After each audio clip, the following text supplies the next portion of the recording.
That's my name.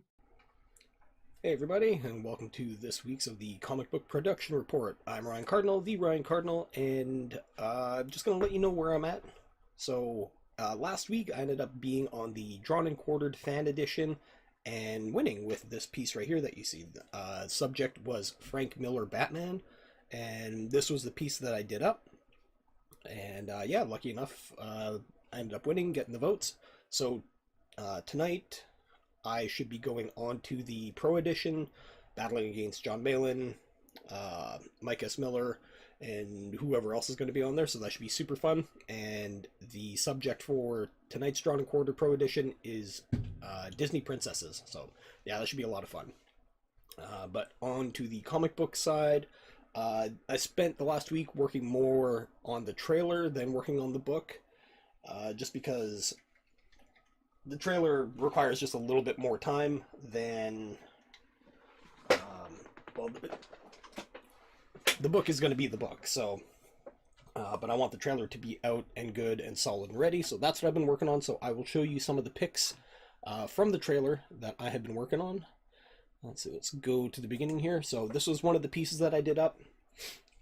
This is just one of the frames for the trailer. And that's another one. And these are all kind of like creatures and things that may or may not be in the comic book. Let's see, was that the first one? Yeah, let me see here. 1, 2. I think I'm missing one there, but I'll find out. And then yeah, this is another one, another pick from one of the scenes, as well as this. And it's pretty much just a quick shot in the trailer. Yeah, it doesn't even like stay on it long, it just blasts by, but I want each pick to kind of depict the kind of level of stuff that I want to be doing in the comic book. These are some of the night creatures. Here are the character sheet that I did up for them, and as we can kind of see, they're all different. They all have their own personalities. Like there's a bunch of these guys, and they all reside within the jungle/forest. And this is the one that I'm working on right now, and this is just a little animated clip of the main character.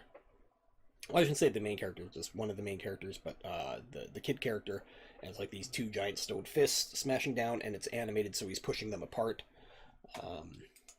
And then there's the rough of it, and then there's the other rough.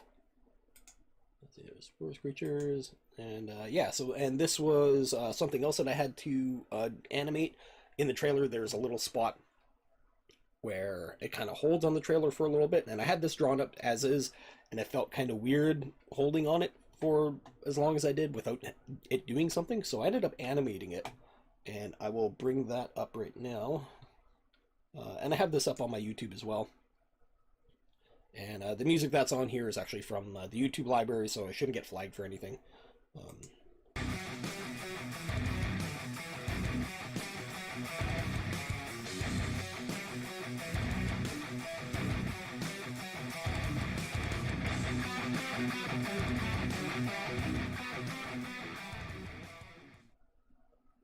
So yeah, just a quick little piece of animation that I tossed in, just to kind of buffer out the zone on the trailer, because like I said, it held for a long time and it was weird without anything happening. So, and then I used that as just a little teaser that I put up, but this will be in the full trailer.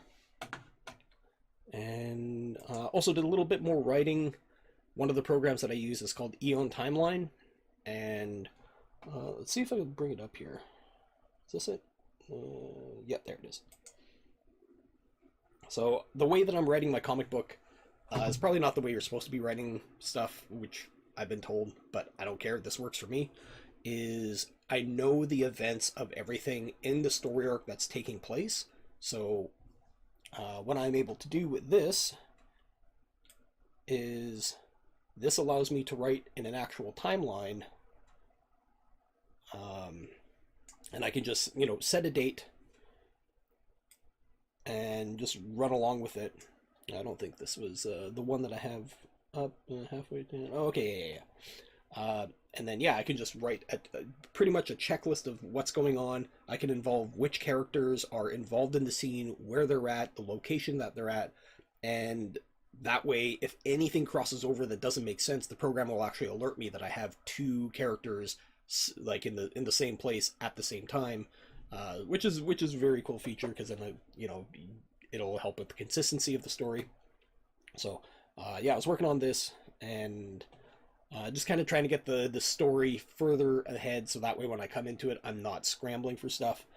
But the story is super gigantic, so um, it's no big thing about me doing a little bit ahead.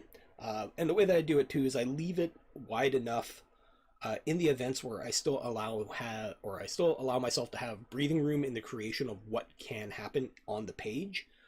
Because if something cool comes up or a character comes up or something pops in, I don't want to be bound by like the holy scripture of the script I've written already. And I'm kind of doing this Marvel method of writing with it. So I put the plot out ahead of me. I know where I'm going, which means I know where the characters need to be. I know the motivations for the characters. So that way, uh, for me anyways, that's how my story writing is able to play out easier for me. That way I'm not getting hung up on stuff, but if I really want to focus in on character stuff, I still have enough room to do that. So yeah, that's kind of where I'm at for this week. And I'll close this up. Close that up. And yeah, I will be on Drawn and Quartered tonight, drawing some Disney princesses. So if you are going to check that out, pop by Mike Miller's channel, which is Blacklist Universe. Feel free to vote for me. And yeah, that's it. Until next update, peace out.